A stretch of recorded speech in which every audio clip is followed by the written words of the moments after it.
Olá, vamos dar início a um dos encontros que fazem parte do Litercultura 2021.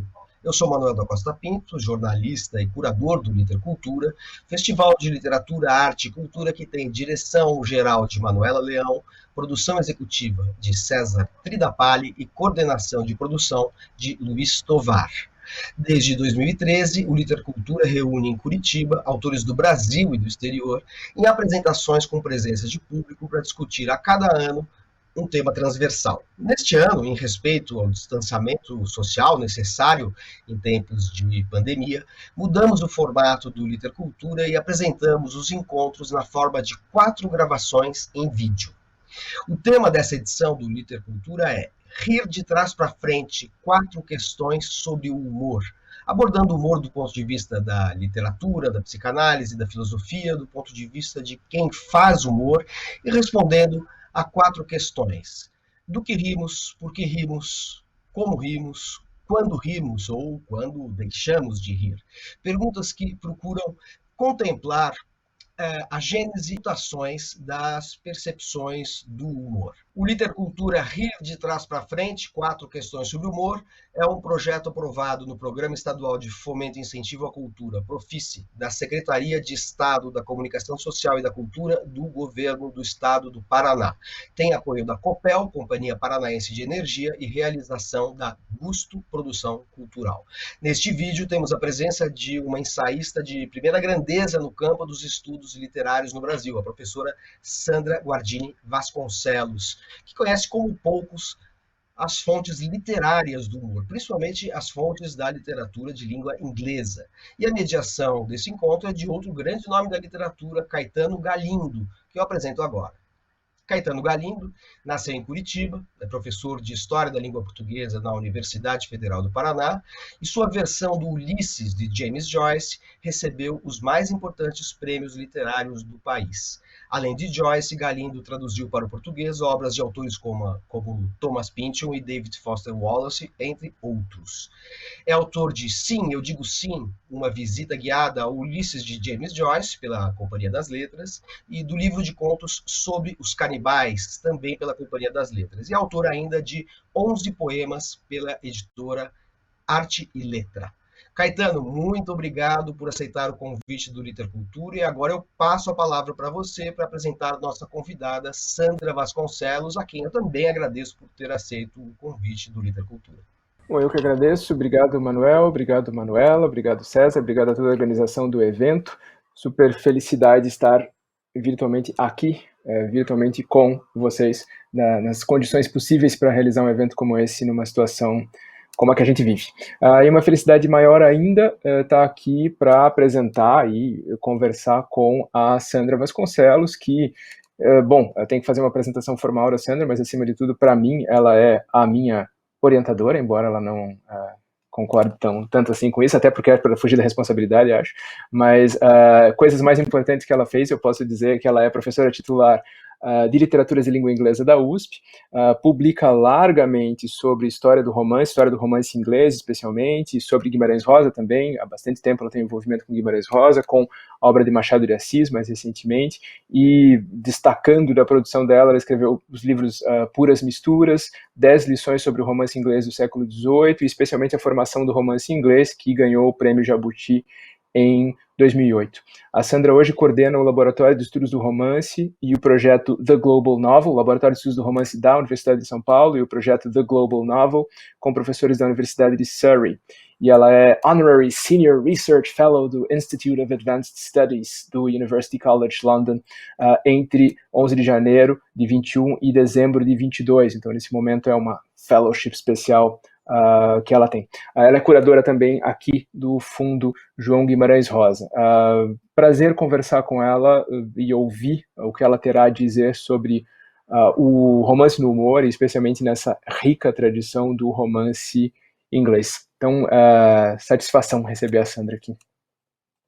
A satisfação é minha, não só de conversar com você, mas também muito obrigada, Manuel, pelo convite, muito obrigada aos organizadores do festival, e é um prazer estar aqui conversando com vocês, e vamos então, né, falar sobre literatura e humor, romance e humor.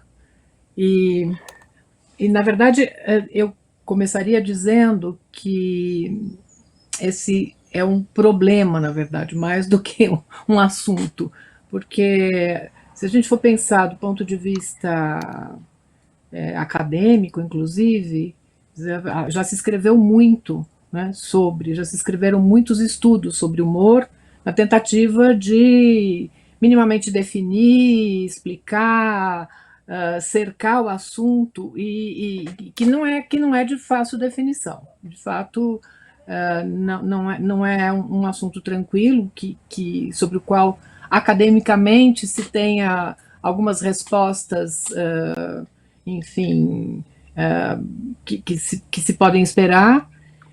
E no meu caso especificamente, quer dizer, o meu interesse particular por esse tema tem muito mais a ver justamente com a minha inserção, né, dentro da literatura inglesa. Eu trabalho com romance inglês há muitos e muitos anos, e na cultura inglesa a questão do humor ela é central, né?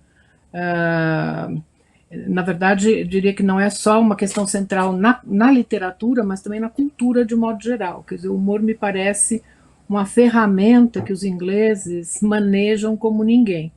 Eu, enfim, evidentemente não posso fazer uma afirmação tão peremptória, né, de que o humor não é alguma coisa que também está presente em várias outras culturas de várias maneiras, mas eu, pela minha experiência, não só, né, de leitura, mas também de convívio com essa cultura, essa experiência direta, eu fico muito impressionada de ver como eles parece que eu tenho a impressão de que está no DNA dos ingleses essa característica, essa possibilidade que eles têm de manejar diversas formas de humor, inclusive, né? E eu acho que talvez não seja casual que uma dessas formas de humor, que é o wit, que é de tão difícil definição, né? A gente costuma, às vezes, traduzir como engenho, como... Eu gosto muito da palavra sagacidade, né? É uma inteligência que envolve uma sagacidade, uma rapidez que eles têm e que me parece que não é uma característica tão facilmente encontrável em outras tradições literárias, né? Mais recentemente, quer dizer, não tão recentemente assim,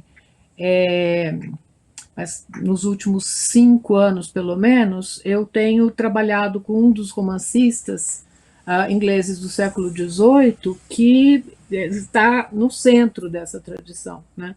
Então, tive que me aproximar desse tema, que era um tema que não era tão central para mim na minha pesquisa sobre o romance inglês, mas que acabou se apresentando como uma necessidade, quer dizer, de entender um pouquinho melhor desse campo, ou pelo menos entender, eu acho que talvez seja o que a gente chamaria de wishful thinking, né? Porque, na verdade, você vai se cercando de enfim, leituras e tentativas de explicação para justamente ler melhor uma determinada tradição do romance que na verdade, não é o mainstream, né? Pelo menos no século XVIII e XIX, não é a tradição mainstream, não é, ela não é aquilo que normalmente nós reconhecemos como sendo a forma mais canônica do romance inglês, mas que está lá na origem dele e que tem uma longa história, né? E que torna alguns desses romancistas do século XVIII muito, muito contemporâneos, por assim dizer, né? Exatamente por essa tônica, né, que a gente encontra na obra deles. Mas eu queria ouvir um pouquinho o meu parceiro nessa jornada, nessa conversa. Não, eu é que tenho coisas a te perguntar aqui, porque você ia falando agora, eu ia pensando, né? é uma entrada muito privilegiada, né? Começar pelo romance inglês para falar de humor. Justamente como você dizia, é um campo da cultura inglesa, um campo muito fértil, e um campo muito fértil do romance inglês. Inclusive, para articular essas coisas todas, né? Dos vários tipos de humor, mas num primeiro momento, me interessou o que você falou agora, eu queria até te ouvir mais sobre isso.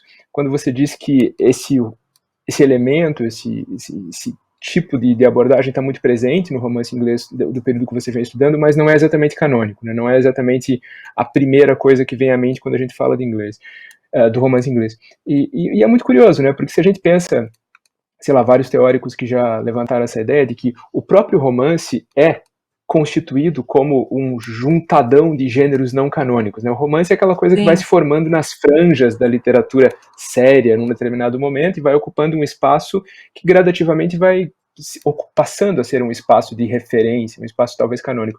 Mas é engraçado que com essas origens cômicas, e essa é uma coisa sobre a qual eu até queria te ouvir falar, essa ligação do romance com o mundo cômico, no sentido muito amplo, se mantém durante tanto tempo e se mantém dessa maneira, né? Mesmo quando o romance vira sério, põe gravata e ganha prêmio Nobel, vai parar na academia, ele parece continuar mantendo uma vida básica, se alimentando de alguma coisa que a gente vai sempre ver como não canônica, como fora do mainstream, como paralela, num certo sentido. Na verdade, eu estava falando um pouco, comentei um pouco isso por conta justamente, bom, aí eu vou falar especificamente da situação, enfim, da tradição inglesa, e aí no século XVIII a gente tem duas grandes vertentes, né? O romance nasce, três a gente poderia dizer, se você pensasse no romance, na narrativa de viagens, na linha de um Daniel Defoe, por exemplo, né? Do Robinson Crusoe, etc. Mas, assim, as duas linhas que vão, de fato, fazer vão estabelecer possibilidades de exploração e de desenvolvimento para o romance são aquelas que são, na verdade, praticamente criadas pelo Richardson, Samuel Richardson, 1700, nós estamos falando aqui de 1740, que é justamente esse romance sério, romance que trata de questões de ordem moral, no qual a virtude é uma questão fundamental, e de uma certa maneira, tentando explorar, digamos, novos valores de uma classe social que começa a ganhar força, né, no século XVIII, que é a burguesia. E aí o Richardson mais ou menos vai criar aquilo que a gente chama do romance sentimental, romance doméstico. Mas tem uma outra vertente, que é essa vertente que tem um pé justamente na tradição clássica, não é? E que incorpora, não, herda, vamos dizer assim, né? Toda a tradição cômica que é o Fielding, né? E ali, nos seus romances, quer dizer, nos dois principais romances dele, um de 42 e o outro de 49, desculpem, ele, na verdade, no primeiro romance, que é o Joseph Andrews, ele diz explicitamente que o interesse dele é explorar justamente aquela tradição aristotélica, né, sobre a qual a poética não. Nós não tínhamos nada na poética que justamente a vertente cômica, né? E ele escreve um romance cômico, e ele escreve um romance cômico quer dizer, nas suas diversas acepções. Ele é um romance cômico porque ele tem no centro da ação uma personagem de classe social baixa, então aí ele tem, portanto, um pé na comédia tal como a gente pensa, né, dessa tradição clássica. Quer dizer, a comédia é o gênero dessa classe social de extração baixa, né? Ele é um romance cômico porque ele é um romance que, de uma certa maneira, nos faz rir, então é cômico no sentido mais banal, né? Da comédia, no sentido de que ele vai incorporando cenas e vai incorporando procedimentos, né, que provocam riso. Quer dizer, que tem como, vamos dizer assim, como objetivo provocar o riso. E ele é um romance cômico ainda num outro sentido, que é o sentido do ponto de vista do enredo, que é o romance que, na verdade, termina, né, cujo desfecho envolve, implica a inclusão da personagem numa determinada ordem social. Então, você tem o cômico ali, vamos dizer assim, explorado, né, de diferentes maneiras, de diferentes formas, quer dizer, nos seus diferentes sentidos. E a própria noção de cômico, a própria noção de comédia é uma noção difícil de você, né? Ela também é bastante ampla. Então é nessa vertente, quer dizer, essa vertente é uma vertente que vem, né, ela tem uma tradição dentro do romance inglês, mas eu diria que no século XIX, essa é uma vertente que perde um pouco da força, porque o que vai ganhar força justamente é esse outro, esse outro tipo de paradigma narrativo, né? Porque nós estamos dentro de um universo, né, de um tempo, na verdade, que são os séculos XVIII e XIX, que são séculos de ascensão e afirmação de uma nova classe que vai, na verdade, expressar os seus valores, suas aspirações, e o romance vai ser o instrumento que eles têm para isso, né? Então, de uma certa maneira, você poderia pensar, bom, são diversas maneiras de você entender o que é o cômico. Você tem, por exemplo, depois do Fielding, nessa tradição, uma romancista como a Jane Austen, né? Vamos assim, cuja relação com o humor está muito mais ligada com o uso intensivo da ironia. Né? Quer dizer, um outro tipo porque, por exemplo, no Fielding você tem várias e várias cenas, vários episódios que são quase que comédia pastelão, a gente poderia dizer, né? É aquilo que o Fielding chama de burlesco, são episódios burlescos, e eles estariam quase que na chave da comédia pastelão, né? Lutas e confusões, correrias, esse tipo de coisa. No caso da Austen, você não tem nada disso. Você tem, na verdade, aí, na voz do narrador, uma perspectiva, um posicionamento irônico, né, que implica uma crítica a respeito, inclusive, daquelas relações sociais que ela está desenhando, que ela está figurando no romance, né?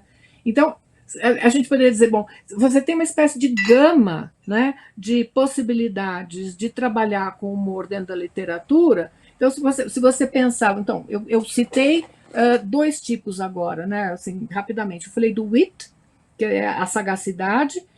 Isso a gente tem no Sterne, por exemplo, de maneira muito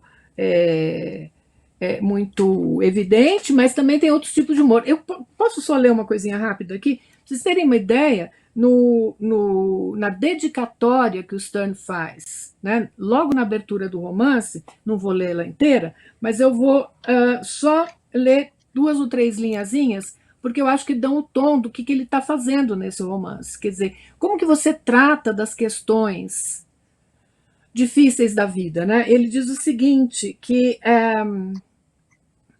uma das coisas que ele tentou fazer nesse romance é por via, deixa eu pegar aqui o trecho que eu não quero ler tudo, mas assim, no constante empenho de resguardar-me dos achaques da má saúde e de outros males da vida por via da alacridade. Então, esse é um dos objetivos aqui. Se você trata dos males da vida através do riso, né? Através daquilo que faz rir. E depois ele diz assim, por que ele escolhe esse caminho? Porque ele diz que ele está firmemente persuadido de que toda vez que um homem sorri, mas muito mais quando ri, acrescenta-se algo a este fragmento de vida. Né? Então, de fato, quer dizer, o papel do riso, o papel do sorriso para começo de conversa, né? Porque às vezes, por exemplo, um comentário irônico de uma autora como a Austen, ele provoca muito mais um sorriso do que o riso desbragado, da gargalhada. Aqui, né, o que o Stern tá dizendo é que o riso é, de fato, uma algo importante na vida do homem, porque é uma ferramenta que ele tem justamente para enfrentar, como ele diz, os males da vida, né? Então o riso passa a ser de fato, uma ferramenta de crítica e uma ferramenta que cada um pode usar pessoalmente digamos, enfrentar aquilo que ele tem que enfrentar na sua vida. E me parece que isso que ele diz aqui, né, dessa forma, quer dizer, como o riso é um instrumento, me parece que isso é muito característico, como eu falei, da cultura britânica, da cultura inglesa de modo geral, né, porque parece que, assim, o riso é, de fato, uma arma que você tem, e uma arma para você tratar daquilo que não necessariamente é agradável, é palatável, né? Então, me parece que essa é uma tradição que você poderia dizer num outro escritor como Dickens, por exemplo, você também tem um certo humor, mas também é de tipo diferente. Então, assim, você tem uma gama enorme de possibilidades, né? E uma gama enorme, inclusive, de tipos de. Sei lá, eu falei da ironia, você tem sarcasmo, você tem o wit, como eu tinha me referido também. Você tem aquilo que eles chamam de humor seco, que é aquela coisa que você fala, né? Você diz alguma coisa com a cara mais, assim, né? Impassível possível, né? Esse que eles chamam de humor seco, o deadpan humor. Aí você tem aquilo que como é? Eu nem sei, o senhor que é o tradutor, os double entendre, os puns, Duplo esse tipo sentido de mesmo? coisa, quer dizer, os trocadilhos, os duplos. O Stan é o rei do duplo sentido. É o rei do duplo sentido. Quer dizer, então, isso, por exemplo, inclusive causa um problema para os leitores contemporâneos. Esse uso que ele faz do duplo sentido, por exemplo, acaba se tornando um problema, porque, por exemplo, ele diz alguma coisa, né, no seu sentido literal, e no seu sentido literal, esta coisa que ele diz não tem nenhum tipo de consequência, não causaria riso em si mesma, mas são certos termos que tinham outros sentidos, sentidos figurados, sentidos próprios do século XVIII, que tornam o livro divertidíssimo e tornam o livro bastante obsceno, coisa de que o Stern foi acusado, né? O Stern era um pároco, era um homem da igreja, né?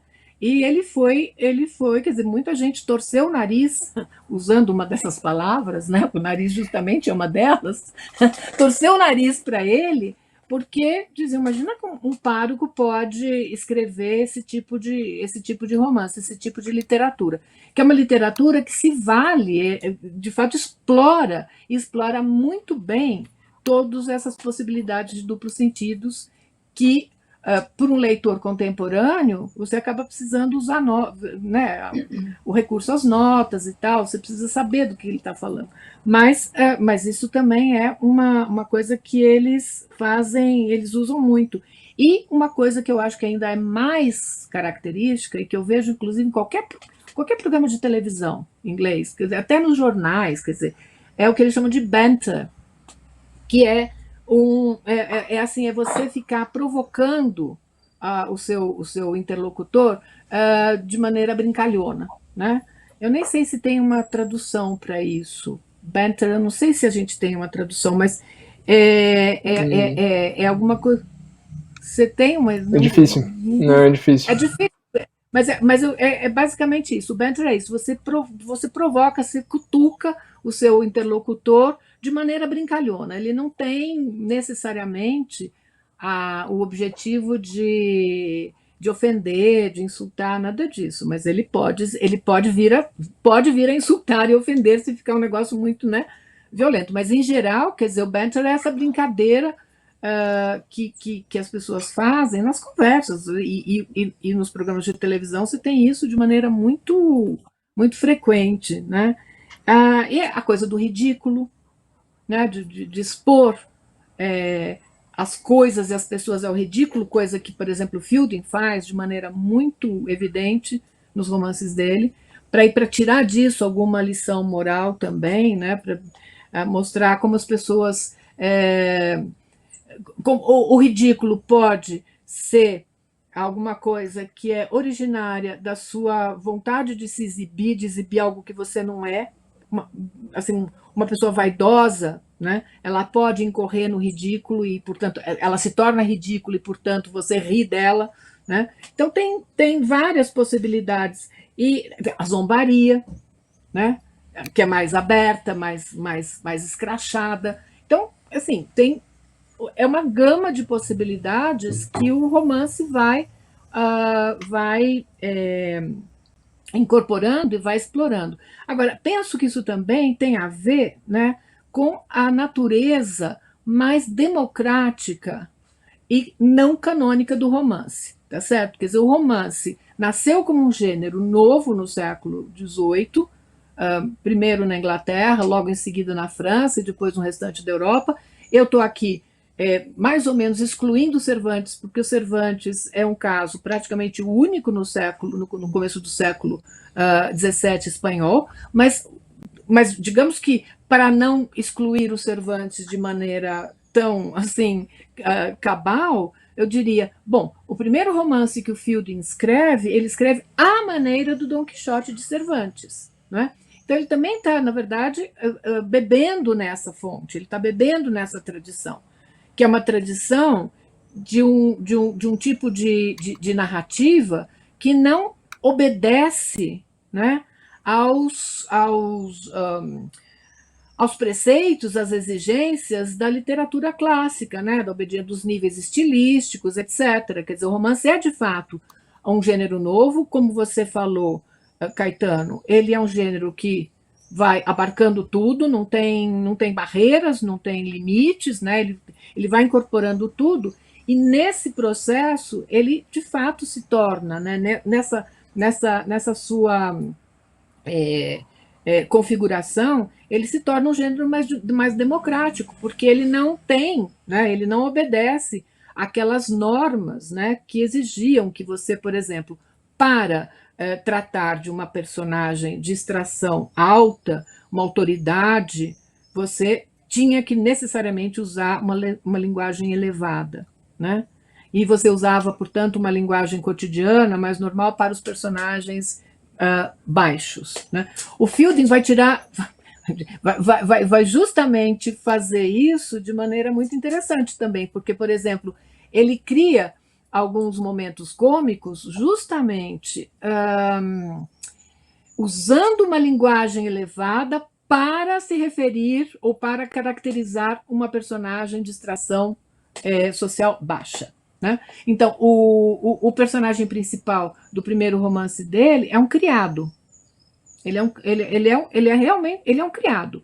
E há trechos do romance em que, então, digamos, se nós fôssemos obedecer aos preceitos clássicos, né, da obediência aos níveis estilísticos, jamais se poderia usar para os personagens de extração baixa uma linguagem elevada como ele faz, né? Então, no Shakespeare, por exemplo, você tem isso, você tem a convivência desses dois estilos, mas eles estão separados, né? Eles são determinados para personagens específicos. Então, um Hamlet jamais vai falar, né?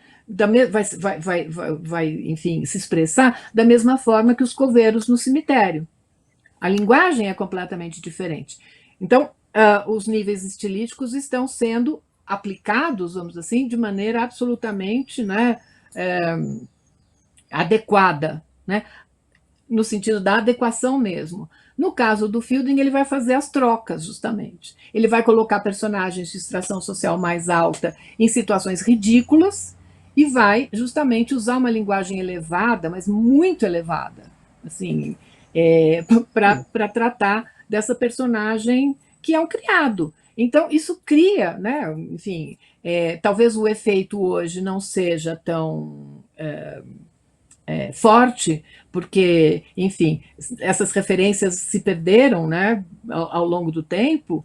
Nós temos talvez outras formas de pensar o humor, de experimentar o humor, de viver o humor, mas digamos que isso ali no romance dele tem um papel, né? E ele pretende criar esse efeito, justamente. Então, só mais uma última coisa também que eu acho muito interessante, que é justamente qual que a autodepreciação, né? O self-deprecation, que também é alguma coisa, né? As pessoas falam as coisas a respeito de si mesmas que você fala assim, gente, não é possível que essa pessoa esteja falando. E assim, aí não adianta, a gente acaba tendo que rir, porque fala, bom, como é que a pessoa fala isso a respeito dela mesma, né? Mas isso também significa não se levar muito a sério, né? Eu não me levo muito a sério, quer dizer, então eu tenho essa liberdade de falar essas coisas sobre os outros e sobre mim, né? Não sei. O que você acha? Não, e essas coisas... eu acho, tô só ouvindo contente aqui. Mas essas coisas são todas interrelacionadas, né? E isso já é representativo. Você falou, por exemplo, você mencionou essa leitura menos óbvia da ideia de um romance cômico, que é a ideia do romance cujo enredo redunda numa inclusão, né? num acesso. Enquanto que, assim, se a gente for pensar muito de uma maneira muito singela, a tragédia clássica é um texto de exclusão, um texto de alguém que está numa posição e comete um erro e desliza e vê o seu mundo desmoronar, né? Isso é icônico. Não, quer dizer, quem explica isso muito bonitinho é o Fry, Northrop Frye, dos enredos trágicos e dos enredos cômicos, né? E, de fato, o enredo da tragédia é um enredo de exclusão. E exclusão por diferentes mecanismos, né? Pela morte, pela expulsão, enfim. E a comédia não, a comédia ela trata da inclusão, justamente. Desculpa, eu interrompi você. Não, imagina, porque é isso, né? No mínimo, o trágico lida com o receio da exclusão, né? O medo da exclusão, esse é o grande parâmetro, né? São gêneros da lei, são gêneros em que algo determina lugares, posições, comportamentos, e você tem que tomar muito cuidado para não infringir essa lei. E o cômico é o oposto da lei. E por ser o oposto da lei, é que ele, de saída, parte dessa posição inclusiva. Eu não trabalho com critério de exclusão do que você não pode fazer. Eu quero pôr mais, eu quero incluir mais níveis sociais, eu quero incluir outros tipos de linguagem, outras temáticas, outros tipos de abordagem. Daí essa pulsão democrática tão violenta que você mencionou, e daí, inclusive, essa dificuldade de tipificação, né? Como é que você define uma coisa que ela própria parte de um princípio de que ela vai sempre fazer outra. Ela sempre vai buscar outra forma, outro modo, outra agenda, inclusive, né? Inclusive, isso me parece sempre muito complicado, ou produtivo, até queria saber o que você acha disso, que você mencionou a Jane Austen e a coisa da ironia, e sempre me parece, nessa história do cômico como esse irmão marginal dos gêneros mais canônicos, que tem um negócio de duas vias ali em busca da legitimidade, que é, de um lado, certa tradição cômica que me parece, às vezes, usa essa ideia da moral, como você falou, né? Ou seja, usar o ridículo para castigar, para provar que... Parece que às vezes eles estão usando isso para cavar um lugar dentro desse cânone legítimo. Veja, eu também sou sério, eu também estou atrás de fins nobres, eu também estou buscando... Na verdade, assim, parece às vezes que eles querem o grotesco, eles querem esse burlesco, como você mencionou, mas usar essa ideia de uma moral, de uma finalidade, parece ser um meio inteligente de tornar isso mais palatável para o cânone, né? E de outro lado, a gente tem essa curiosa trajetória da ironia do final do século XVIII, especialmente no XIX, que vai se transformando numa espécie de riso aceitável na boa sociedade, né? A quantidade de vezes que a gente vê, por exemplo, a palavra ironia imediatamente qualificada como fina, para mim é muito marcante, né? Aquela pessoa que não tem a ver com o universo cômico, acha que burlesco não se aceita, não quer saber de riso, mas a fina ironia é aceitável. A ironia começa a se transformar numa espécie de aquele pedaço de invasão que a gente permite ao cômico. Nada contra, por exemplo, o tipo de uso desse recurso pela Jane Austen. Ela é absolutamente brilhante, ela transforma isso numa forma de arte, né, numa forma deliciosa de arte. Mas é curioso ver como isso aconteceu, né, e quanto isso de repente representa essa tensão, né, de um sistema estabelecido que parece se alimentar constantemente desse lado proibidão, e complicado do cômico, mas que tem que delimitar isso de uma forma ou de outra, né? Não sei se você vê isso no romance inglês ou no romance como um todo. Essa tensão produtiva. Não sei se eu consigo falar muito sobre isso. Enquanto você estava falando, eu estava pensando na teoria da teoria da superioridade, que dentro dessa discussão toda sobre humor, existem vários estudiosos que defendem essa ideia de que o humor é uma arma, mas ele é uma arma que, na verdade, que vai na direção contrária dessa da democratização e da inclusão. Que, na verdade, ela é uma arma para você se diferenciar como é que chama? Do mob, entendeu? Da malta. Da malta, É uma desgraça, às vezes a gente só fica lendo, eu fico mexendo nessas coisas em inglês, aí as palavras em português vão desaparecendo. Mas, basicamente, e no século XVIII eles também tinham isso, quer dizer, e eu acho que isso é uma coisa que acaba permanecendo de alguma forma, de que, dependendo do tipo de humor do qual você está falando, quer dizer, uma coisa, não sei se estou simplificando a sua ideia, mas uma coisa é você pensar justamente no ridículo, na zombaria, no pastelão, nas formas de humor talvez mais baixas, digamos assim, né? Que não são a ironia, o sarcasmo, o wit, que são formas superiores de humor, quer dizer, que exigem uma certa inteligência. E aí é interessante pensar, porque essa teoria da superioridade, ela, na verdade, de certa maneira, argumenta um pouco nessa direção, de que algumas pessoas, né, enfim, justamente que se sentem, que querem se diferenciar da malta, da multidão, né, do coletivo, usam essas armas, né, usam as armas do wit, do sarcasmo, da ironia, mas não para para incluírem, mas para se excluírem e se mostrarem, na verdade, superiores em relação ao resto. Enfim, ainda recentemente, quer dizer, há alguns teóricos que defendem essa teoria da superioridade. Eu não sei, tem uma, enfim, talvez uma ideia de que essa teoria da superioridade ela funcionaria melhor, na verdade. Eu estou até aqui pensando um pouco. Por um lado, deixa eu ver se eu consigo organizar um pouco aqui a minha cabeça. Por um lado, você tem essa ideia do humor ligado à ideia da reforma social, né? Ligada à questão da virtude, da moral, que é um pouco como alguns romancistas usam isso, sobretudo no século XVIII, que isso é uma questão importante, mas eu penso que, na verdade, o que vai acontecendo é que, ainda no século XVIII, eles estão tentando fazer, alguns sobretudo dos poetas neoclássicos, como Pope, por exemplo, né? Tentando definir o que é um wit, por exemplo, numa direção que os destaca justamente da gentalha, né? A gentalha não tem sofisticação, inteligência suficiente para esse tipo de humor, que é um humor refinado, que é um humor sofisticado, que exige inteligência, que exige sagacidade. Então, existe de fato uma certa tensão, eu diria. Eu não sei se essa tensão se desfaz ao longo do tempo, né? Eu costumo trabalhar com romance até século XX, comecinho do século XX, mais ou menos. Depois eu tenho, assim, trabalhos com alguns escritores aqui e ali. Porque o que me interessa, na verdade, né, meu interesse grande é na teoria do romance, mas eu fico pensando assim, por exemplo, como é que você define o humor num Joyce? Para provocar um pouco você, né, para você dizer um pouquinho o que você acha disso. Porque, por exemplo, eu acho, primeiro, que o Joyce tem de tudo, né? É um mundo mesmo, tem tudo lá dentro. Mas, assim, eu não consigo imaginar alguém que leia Ulisses como um romance sério.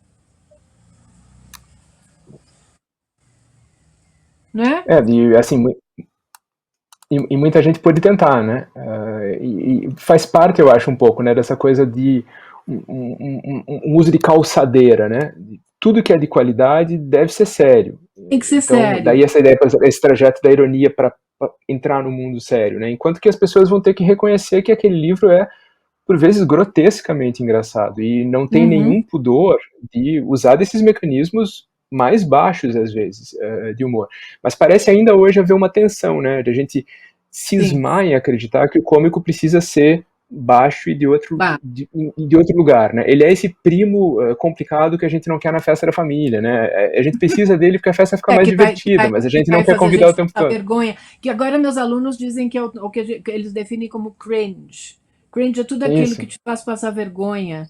Que eu falei, gente, eu já não entendo mais nada, eu tenho que acompanhar um pouco esses meninos também. Porque, e aí também fico pensando, até que ponto o humor também não é alguma coisa profundamente histórica, no sentido de que e profundamente cultural, porque eu não sei, na minha experiência de docente, e docente que dá aula de literatura inglesa, de romance inglês para alunos brasileiros, eu percebo, por exemplo, como que a ironia da Austen não se traduz assim de maneira tão tranquila, né? Que não é tão tranquilo.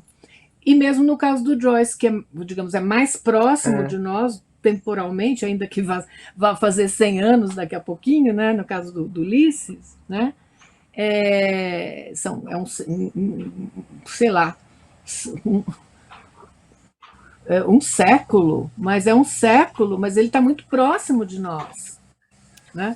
E, no entanto, quer dizer, eu às vezes fico assim um pouco, eu estranho um pouco a reação dos alunos que não conseguem curtir certas formas ou certos momentos, certas passagens, como você falou, grotescamente divertidas. Não me parece que eles achem que sejam grotescamente divertidas. E aí eu fico pensando, será que a gente pode também considerar o humor como alguma coisa que tem tem tempo e espaço, e tem lugar, e tem, portanto, historicamente situado, né? Historicamente localizado? Não sei, né? E você falou uma dúvida que eu tenho. Você falou de tradução, né? Mas uma tradução que não é nem só de língua, né? Porque o passado é um país distante, né? Às vezes é só de tempo, né?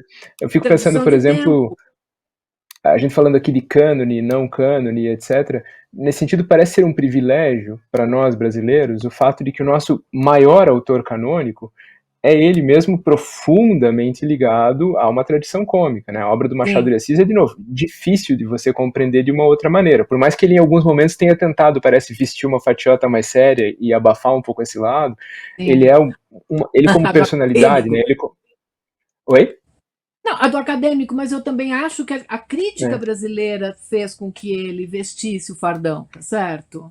Não foi só ele que vestiu o fardão. A crítica brasileira fez com que ele vestisse esse fardão do romancista sério. E agora, eu também às vezes me pergunto se, dada a passagem do tempo, dada o distância. É verdade, eu acho essa frase absolutamente fantástica, que o passado é um país estrangeiro, né? E de fato porque para nós, mesmo para nós brasileiros, né, voltando na obra do Machado, eu fico me perguntando até que ponto, por exemplo, esta característica que todos apontam no Machado, que é justamente que penso que o humor dele é um humor muito inglês. Ali não tem nada de francês, ali é um humor muito inglês, que é justamente a zombaria, o ridículo, a galhofa, a ironia. E aí, bom, o Manuel que pode falar sobre isso, né, Manuel? Que Manuel trabalha, Manuel nosso como é que diz? O nosso apresentador, o Manuel trabalha com literatura francesa. Então, às vezes, a gente fica se perguntando, na literatura francesa, a gente teria essa mesma tradição cômica? Como é que funciona? Eu não sei, né? Eu não sei dizer. Aí a gente precisava fazer uma mesa redonda, começar a juntar gente da literatura alemã, da literatura americana. Bom, você da americana, você responde bem, né, Caetano? Mas assim, eu fico pensando, Responde bem, vai. Aí você pensa o seguinte, quer dizer, será que também para os nossos alunos, para a criançada que lê o Machado hoje, o Machado também é um país estrangeiro? Quer dizer, essa ironia, ela se traduz, ela diz algo para os alunos compreendem essa linguagem que, como você está dizendo, não é o português, não é o que está escrito na página, né? É. E uma outra coisa que me parece estranha, Só né? um PS. E, nesse sentido, assim, Austin e Machado são absolutamente aproximáveis. Sim, Porque é não, uma perfeitamente. perspectiva que é irônica, é uma perspectiva irônica, é um modo de olhar, né, que é irônico. Isso. E que a gente percebe, e que tem um teor crítico, né, muito, muito forte, e aí muito fino mesmo, porque você precisa, né, meio que o leitor precisa ler nas entrelinhas, ele precisa estar atento, porque o narrador está o tempo todo, parece que botando banana para você escorregar, né? Tá lá com a É, casca de banana para você carregar. Então você tem que estar muito atento para perceber, é. né? Esse jogo, esse olhar, né? Mas você acha que, tudo bem, se o Machado é o nosso fundador, é o nosso grande autor, etc., é o nosso nume e o que quer que seja, mas você acha que, por mais que o brasileiro, grosso modo, se defina como, sei lá, irreverente, animado, alegre, etc., e por mais que em outras tradições, como, sei lá, a canção mesmo no Brasil, ou hoje os vídeos e os memes e a crônica, etc., isso tem uma Impressionada vida muito grande no Brasil? fico Impressionada com o impressionada com quê? os memes. Com os memes. A É. capacidade que. Gente, vou fazer agora só abrir aqui um parêntese, né? No dia do desfile do militar em Brasília, eu fiquei abismada com a rapidez com que os memes surgiram e muito, muito divertidos. Mas enfim, era só um comentário. Né, Somos. Só diz que naquele somos fatídico, irreverentes. Continua. naquele fatídico 7-1, os memes começaram a surgir lá pelo quarto gol, né? A Pois é, velocidade de reação é muito é assombrosa. impressionante, Mas, é mas o que eu me impressionante. pergunto é o seguinte: você acha que a literatura brasileira, especificamente, faz jus a essa imagem, essa autoimagem, essa representação? Ou nós somos muito mais franceses e sérios do Eu que a gente acho que gostaria de sim. crer? Eu acho que sim. Porque você pensa, nessa. Bom, primeiro que a gente tem uma literatura muito mais, né, curtinha em termos de tempo, né? Quer dizer, começamos, na verdade, de verdade ali, assim, firme e forte na década de 1840, 1850, certo? Quer dizer, aí você tem um romance delicioso como Memórias de um Sargento de Milícias, que digamos, faz parte dessa tradição cômica, né? Uhum, Nesses vários sentidos, nos vários uhum, sentidos, né? No cômico quase da comédia de pastelão também, que eles têm há várias cenas, né? Muito divertidas de confusão, de briga. A, é, eles estão sempre brigando, estão sempre lá. E tem o sentido cômico também, naquele sentido do enredo que acaba, né, ah, sendo um enredo de inclusão. Agora, então temos uma figura como essa, que também só escreveu esse romance. O nosso grande romântico, o José de Alencar, na verdade, tinha um projeto de criar uma literatura brasileira, então o projeto dele era um projeto sério, né? Quer dizer, não vê, o Alencar sempre, assim, o retrato do Alencar, o próprio retrato mesmo, né, dele é a imagem dessa figura séria que se reflete nos romances, quer dizer, os romances são textos muito sérios, né? Eu não me lembro de ter nenhum momento na leitura do Alencar que eu tenha rido ou que eu tenha sorrido sequer, né? E não tem também a presença da ironia. Acho que a ironia é um instrumento que não está presente ali. Aí você tem o Machado, que é essa coisa que a gente não precisa, né? Enfim, a gente já falou um pouquinho sobre ele, mas você tem o Macunaíma, por exemplo, que é de outra natureza, que é um outro tipo de humor, né? E não acho que seja uma tradição forte, não. Bom, tem as poesias do Oswald, que são muito bem-humoradas, eu diria, né, que ele usa, né, acho que ferramentas que a gente poderia incluir no campo do humor. Agora, você pega um romancista não, você pega um escritor como Guimarães Rosa, né, para chegar também no meu outro Uhum. objeto. Ele é profundamente sério. Existem momentos na obra do Guimarães em que você sorri, que você até pode dar uma risadinha, né? Aqui e ali, mas ele no conjunto da obra é uma obra séria, né? Então, não sei, quer dizer, parece que esse. Agora eu fico me perguntando se de fato o brasileiro é irreverente. Né? Não sei. Os memes poderiam dizer que nós somos. Mas, por outro lado, às vezes você diz, bom, mas também tem, né? Não é bem assim. Isso, É, isso, isso é, também cria uma espécie de estereótipo que apaga, né, as complexidades do que seria esse ethos brasileiro, né? Mas você não acha também que se encaixa, de certa forma, no que me parece sempre um viés meio beletrista da nossa cultura, de como ela foi fundada, de como ela foi estabelecida, da nossa imagem de literatura, o fato de a gente ter colocado a literatura e o romance nessa posição de seriedade, ter buscado esse lugar de seriedade, de Porque na canonização, verdade eles e daí acabaram. talvez ter... Não, eu tô dizer, como o Cândido diz, né? Quer dizer, o instrumento de descoberta da realidade brasileira, quer dizer, e a questão do nacional, a questão da identidade, quer dizer, o romance nasceu com uma missão aqui, né? O romance aqui, ele, Sim, ele, ele, ele nasce com a missão, enfim, ele é usado, né, pelos nossos autores como um instrumento, porque eles têm uma missão, a literatura brasileira tem uma missão, né? E acho que é por sim. isso que ela tem essa cara séria, Ah. né? Pode ter, né?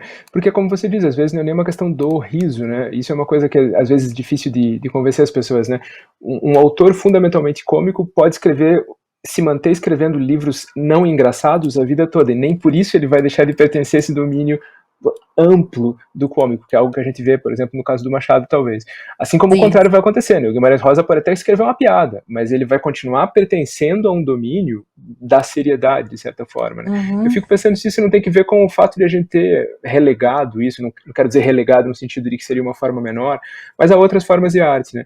O fato de que, por exemplo, a Ópera do Malandro é, para mim, a nossa maior obra cômica moderna, modernista. E ela está fora do domínio da alta literatura. Ela é paródia, ela é música, Uhum. ela é semi-ópera, ela é canção, e ali a gente tem uma obra de nível, me parece comparável a qualquer coisa que a gente queira, engraçada quando cabe ser engraçada, tristíssima quando cabe ser tristíssima, mas Uhum. pertencente de maneira muito nítida a esse mundo do cômico, nesse sentido mais amplo do cômico, né? Será que de repente a gente não acabou fazendo isso, né? A gente acabou dando vazão a isso em outros lugares, em outras formas, né? Eu acho que é bem capaz. Acho que você tem razão nesse sentido, porque de fato É, eu não sou uma especialista em literatura brasileira, né? Eu fico aqui entre as duas por conta, inclusive, dos meus interesses, sobretudo meus interesses atuais, né? Mas, por exemplo, olha, Uhum. só para te dar uma ideia, mesmo se você pegar, eu estou trabalhando agora com a obra do Stern, com Tristram Shandy e com Machado. E para você trabalhar, quer dizer, e isso um pouco na própria esteira, né, do que o Machado sugere ali no Memórias Póstumas de Brás Cubas, que ele escreveu, quer dizer, é o narrador quem fala isso, né, mas a gente acho que pode talvez aproveitar a pista que ele dá ali e tentar entender o que há do Stern dentro da obra do Machado. O Rouanet tentou responder isso, acho que tem outros colegas que tentaram responder isso, mas eu tenho a impressão de que se a gente. E aí, a partir de diferentes pontos de vista, mas se a gente, de fato, comparar, se a gente puser esses dois autores lado a lado, existem enfim, vários empréstimos que o Machado faz ao Stern, mas do ponto de vista do humor, eles são assim realmente totalmente diferentes, né? Então, eu acho que, embora a gente pudesse, inclusive, dizer a respeito do Stern, que ele também é essa mistura de galhofa e melancolia, né? Porque isso está lá no Stern, isso, de fato, acho que define bastante o romance do Stern, mas ainda assim existe é um modo completamente diferente de trabalhar digamos, as mesmas ferramentas, a ironia, o wit, etc., quer dizer, a sátira, o sarcasmo, quer dizer, são instrumentos que aparecem tanto lá no Romance do Stern quanto no Machado, e você vai ver que o efeito é completamente diferente, né? O que se cria com isso é completamente diferente. E no caso do Stern, eu diria que há uma espécie de olhar benevolente, sabe, ali, em relação ao ridículo das personagens. As personagens, cada uma é mostrada no seu ridículo mesmo, naquilo que elas têm de mais risível, eu diria, né? Tanto no caso do Tristram Shandy como no caso do Sentimental Journey. Você tem personagens que se mostram, né, ridículas. E só que esse ridículo, que é um ridículo, enfim, todos nós somos ridículos, né? Ele é olhado com uma certa benevolência, né? Então o riso do leitor me parece que é um riso assim, um riso compreensivo, sabe? É um riso que compreende aquelas personagens. No caso do Machado, a gente pode dizer isso aí tem uma gota de fel, né? Quer dizer, quando ele fala lá da. Ai, esqueci, gente, agora me deu um branco, esqueci o nome da personagem. Quando ele fala que ela era a coxa mais bonita, era bonita mais coxa, quer dizer, é uma coisa terrível o que ele fala. Como eu esqueci o nome dela agora. Eu também esqueci, e eu até citei essa frase na tradução do Ulisses e agora esqueci o nome dela. Tudo bem. Quem leu Brás Cubas vai saber de quem a gente está falando. Mas esqueci completamente, me deu um branco agora. Mas ele fala isso assim, com a maior desfaçatez do mundo, e você vê uma coisa assim horrorosa né? Quer dizer, de cruel mesmo. Né? Mas diz uma coisa, você não acha que isso pode ter a ver, inclusive, com um tipo de noção de segurança? O fato de que o Stern, homem branco, do clero, da elite, no centro do cânone geográfico daquele momento, etc., estava numa posição algo confortável de se permitir certas coisas, contando que há uma estabilidade, enquanto que o Machado estava no polo totalmente oposto, né? Como sistema literário, como lugar do mundo, como pessoa, como lugar na sociedade, esse fel... de qualquer maneira, nós temos cento e lá anos, né, de distância entre eles, né? Agora, eu não sei, porque, por exemplo, você tem razão, quer dizer, nós não podemos também descolar o fato de que, ou esquecer o fato de que o Stern era um homem da igreja anglicana e, portanto, digamos, com uma outra perspectiva em relação a uma série de coisas. Mas, por outro lado, não sei também se ele... Sim, homem branco, né? Mas também com uma posição um pouco fora do esquema, vamos dizer assim. Né? Pobre, nascido... você sabe, nascido na Irlanda, né? Por acaso, eu digo assim, que é muito difícil... inclusive definir a nacionalidade, porque os irlandeses têm uma coisa, né, com a coisa do humor. Pensa, se você juntar Beckett, Joyce, quer dizer, aí eu tô só pensando nos romancistas com os quais eu tenho mais afinidade. Né? Mesmo o humor do Beckett, que humor é aquele? Que humor é aquele, não é? É de uma dureza também, que você pensa, é uma loucura. Bom, aí, pensando, vamos supor que o Stern fosse irlandês de fato. Coisa que eu fico aqui meio assim, sem saber se posso considerá-lo assim ou não, porque ele nasceu na Irlanda por puro acaso, né? Puro acaso. E ele, na verdade, foi criado, pai e mãe ingleses, foi criado na Inglaterra e foi para a Universidade Inglesa graças a favores também, né? Graças aos favores de um tio. Então, não sei se também era uma personagem tão central assim como a gente poderia imaginar. Tá? Então, se você compara com Machado, sim. né? Ali, pau a pau, é um homem branco, que evidentemente é um homem da igreja, estabelecido, com seu lugar, vamos dizer assim, no universo social, etc, etc. O Machado teve que, né, comer muito feijão para chegar lá, né, brigar muito para chegar lá. E com uma origem completamente diferente. Mas eu não sei, eu fico pensando que é um modo de olhar que talvez seja determinado exatamente por essa posição meio excêntrica, sabe? De quem está fora do centro. Sim. Acho que por necessidade acaba sendo, né? Aquilo que a gente falava, né? É o domínio da inclusão, e quem quer promover a inclusão é quem está de fora. Quem está dentro do círculo fechado não precisa se preocupar com isso, não tem porquê. Então, por natureza vai ser dessa forma, né? E pode ficar, pode ficar fazendo graça de quem está fora, né? Pode ficar exatamente. fazendo ironia, graça de quem está fora. Né? Isso, aí que eu diria que até uma posição num certo sentido mais estável, né? Não necessariamente confortável, mas pelo menos pelo menos mais estável, né? E, bom, já que a gente está puxando a coisa para o Brasil e, de certa forma, chegando mais perto dos tempos atuais, eu só queria te ouvir sobre um negócio.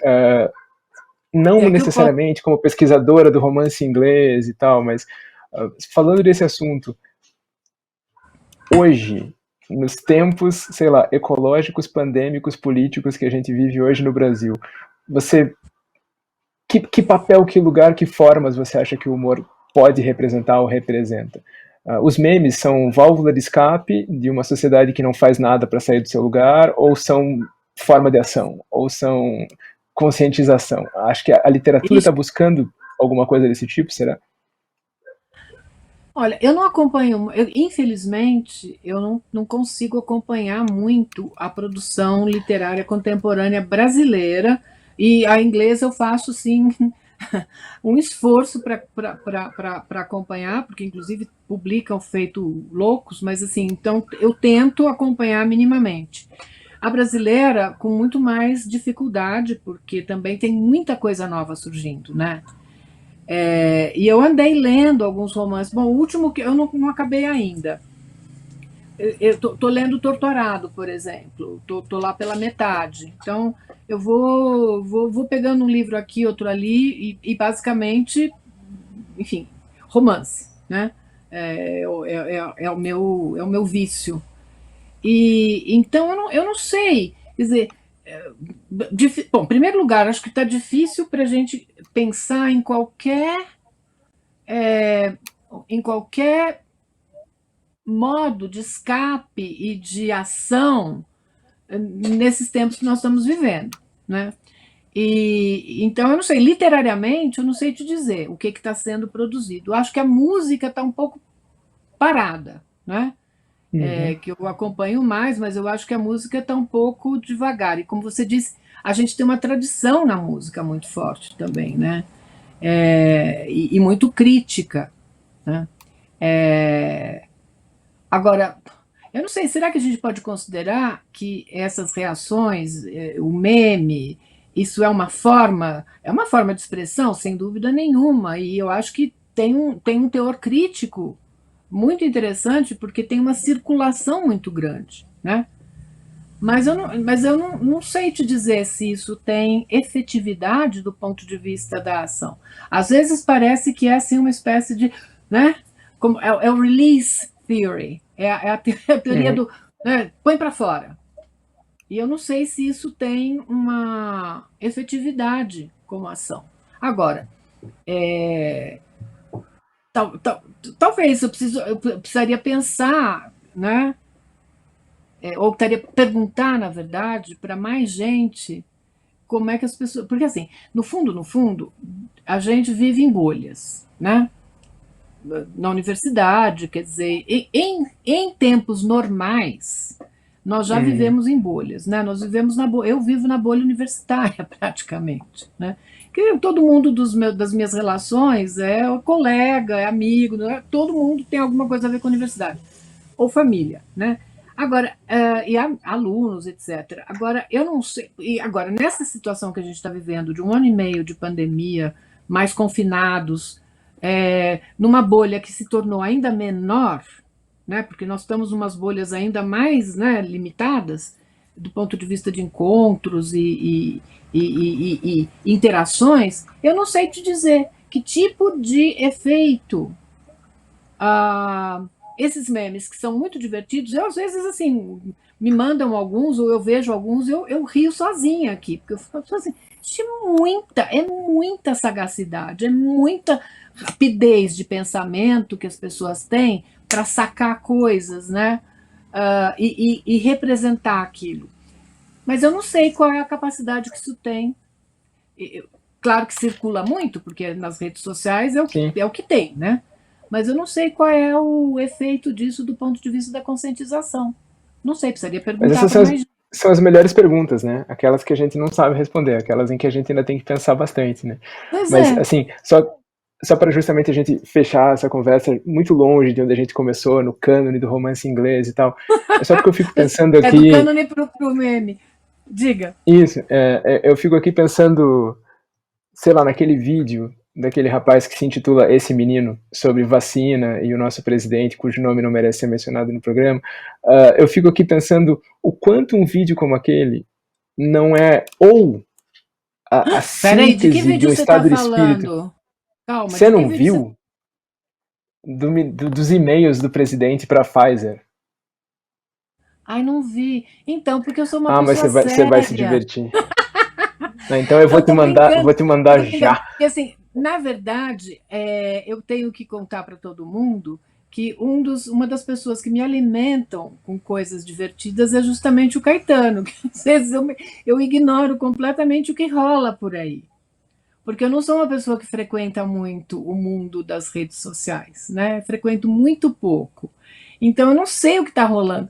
E aí, de repente, eu falo assim. Então, quando me mandam alguma coisa, eu até falo, que legal. Mas de que vídeo você está falando? Preciso assistir, então. Que vídeo é Vou te esse? mandar, vou te mandar. Não, mas vou te mandar. E depois a gente conversa. Mas a questão aqui para nós Mas é agora fale o o que é, quanto. então. Não é possível. É só um rapaz Não. que descreve, imita o que seriam os e-mails do presidente para a Pfizer, Entendi. Tá. Não, ou da tudo bem. Pfizer para o presidente, desculpa, Tá, tá. sobre a compra de vacinas. Mas a minha pergunta, a minha ideia é, quando será que a gente vai entender, né? Se essas coisas representaram, de novo, uma válvula de escape inútil, né, que só nos permitiu ficar felizes durante um tempo de completa inação e impossibilidade de reação, ou se elas, na verdade, representaram, às vezes, sintetizaram e deram gume a certos sentimentos e a certas, de novo, frustrações e raivas que podem vir a se manifestar. A gente nunca vai ter uma relação causal, né? Foi por causa Não. de um meme, por causa de um vídeo do YouTube que uma revolução aconteceu. Mas se essas coisas não são cumulativamente uma forma de lapidar uma sensação, lapidar um sentimento, né? O que o romance cômico ao longo desse tempo todo fez? O que o cômico como gênero ao longo da história da humanidade fez? Às vezes, talvez, né, como a boa poesia, como o sublime em geral, conseguiu sintetizar coisas, dar gume, afiar E aí noções e o efeito vai fornecer forma. se. Não, eu estava É. pensando isso, né? Nossa, mesmo que se a gente pensasse nesse 1 ano e quase meio de pandemia, né? Se a gente fizer lá fevereiro, vamos dizer assim, março, sei lá. Daqui a pouco é 1 ano e meio que nós estaremos Uhum. completando dessa situação, né? Eu acho que se caminhou no sentido de uma maior percepção do que estava acontecendo, do que está acontecendo, inclusive por conta desse tipo de ação rápida, né? Dos É. cartoons, enfim, eu acho que isso acaba, porque hoje em dia esse é o meio, essa é a É. mídia, né? Essa é a É. mídia onde as pessoas estão, as pessoas mais conscientes, talvez as pessoas menos conscientes, votantes de todos os quadrantes, etc. Tá todo mundo lá, em alguma rede social ou várias redes sociais. Então eu fico pensando agora, a percepção que a gente tinha dessa situação, quer dizer, e aí eu vou também ser bem explícita, né? A percepção que a gente tinha, alguns de nós tínhamos a respeito do governo Bolsonaro desde o início, era uma. Não era compartilhada pela maior parte por grande parte da população. Eu acho que nisso a gente avançou. E avançou porque esses instrumentos que justamente expõem o ridículo, que fazem rir, que contém uma crítica, assim, às vezes bem aguda, não é? isso tudo ajuda, porque a pessoa, né, olha aquilo, lê, se ela não entende de cara, é bem possível que ela pense a respeito. Quer dizer, qual é o É. por que isso está expresso dessa forma? Ou pelo desenho, ou pelo cartoon, ou pelo vídeo, enfim, ou É. pela paródia, né? Ou nem Eu pense, tenho né? uma Porque esperança, em né? tempos em que. Não, mas eu penso no seguinte, só em tempos em que a lógica é tão questionada e tão questionável, em que aparentemente os argumentos mais sólidos podem ser derrubados pelas mentiras mais deslavadas, e você Sim, pode negar completamente um argumento muito sólido, muito bem armadinho, o ridículo não dá para negar, né? O riso não dá para negar. O não. sucesso de uma piada não é negável, não é contestável. E aí, de repente, a gente tem numa situação em que a gente está diante de coisas que não respondem à lógica, seja um vírus, seja certa política, seja o que quer que seja, de repente a arma do alógico, do ridículo, do humor, de fazer rir, de mostrar o quanto as coisas são ridículas, acaba sendo uma possibilidade sim efetiva, né? Daí talvez o sucesso, daí talvez a gente seja tão bom nisso de meme no Brasil. Vai ver que sim. Não, e agora acabei de lembrar que a gente nem falou do nonsense, né? Não. Que a minha outra paixão é o mestre do nonsense. Eu fico pensando, gente, não falamos dele, mas também não dá tempo de falar tudo. E de qualquer Não. maneira, quer dizer, essas coisas todas, o próprio nonsense vai sendo incorporado É? nessas expressões, vamos dizer assim, contemporâneas, né? Que eu acho que, eu não sei, não está no romance hoje em dia, talvez não esteja nas canções, não sei, eu não tenho escutado muita música que vá por esse caminho, né? É, É. mas está em outras formas expressivas, não é? Que, enfim, espero que Vai acabem encontrar um fazendo. lugar, né? Eu acho que sim, eu acho que sim, eu acho que sim. E parece isso, né? A grande certeza que a gente tem de qualquer história, de qualquer arte, né? Em algum lugar vai ter alguém que vai estar fazendo o contrário do que devia estar fazendo, e vai ter alguém que vai estar olhando para onde não devia estar olhando, e falando o que não devia falar, e conseguindo resultados que a gente vai encaixar na nossa bolha universitária acadêmica, a gente vai colocar nesse mundo do cômico e vai dizer, ele está lá, Daqui a algum ele tempo, continua vivo. sabe-se Deus quando. Não, é Exatamente, verdade, é verdade, é verdade. Mas assim, eu devo dizer exatamente. também que esse tipo de literatura, esse tipo de romance, então, esse tipo de expressão, né, é de fato uma delícia de trabalhar com isso, porque É. eu acho que essa coisa da exigência, né, de uma inteligência que produza, né, Uhum. de humor, qualquer tipo desses que a gente falou, e você ter leitores inteligentes do outro lado que são capazes de apreciar e de perceber e de se apropriar disso, isso é uma arte incrível e a gente tem isso à disposição, né? Quer dizer, É. eu sou a pessoa menos apta. Eu não sou witty, eu não sou sagaz, eu não sou nada disso. Eu sou séria. Todo mundo diz que eu sou séria. Mas eu sei apreciar, eu gosto muito desse tipo de coisa. Eu acho que aí tem, de fato, um instrumento super importante para a gente. Espero É. que também os nossos romancistas contemporâneos se valham disso, né? Sabe o que acontece? Ah, Eu não sei também. Eu acho que nos últimos tempinhos, agora, não sei, também talvez esteja fazendo uma generalização um pouco idiota, né? Pouco precisa, mas me deu a impressão de que os romancistas, de modo geral, enfim, entraram muito nessa canoa, embarcaram muito nessa canoa da autoficção, então aí vira uma coisa muito séria, não vejo sabe, não vejo muito uma coisa no sentido do self-deprecation, sabe? Você embarca na autoficção, mas para você mostrar o sim. ridículo de certas situações em que você. Então, não sei, eu acho que eles não estão explorando esses veios de maneira muito evidente. Pelo menos eu não vejo muito isso, não tenho visto. Mas eu também não consigo. Alguém há de aparecer. Espero, né? Sempre vai aparecer. É. Não, essa Espero. certeza a gente tem. Assim como a certeza de que, ó, grande prazer conversar com você sobre isso e aprender um monte sobre todo tipo Não, de eu gosto formas muito de conversar com cômicas. você, você sabe disso, né? Felicidade nossa, é felicidade nossa. Eu aqui fiquei de privilegiado espectador dessa situação. Imagina, Obrigado demais, Sandro. Papo super gostoso. A gente pode ficar conversando horas. Agora a gente desliga aqui e continua. As pessoas nunca saberão as verdadeiras coisas que a gente dirá agora. O que veio depois da conversa. Vai de extras no DVD. Tá obrigado mesmo, Sandro. Não, obrigada a vocês, obrigada a você e obrigada a vocês, todos que organizaram e organizam esse festival. Até a próxima.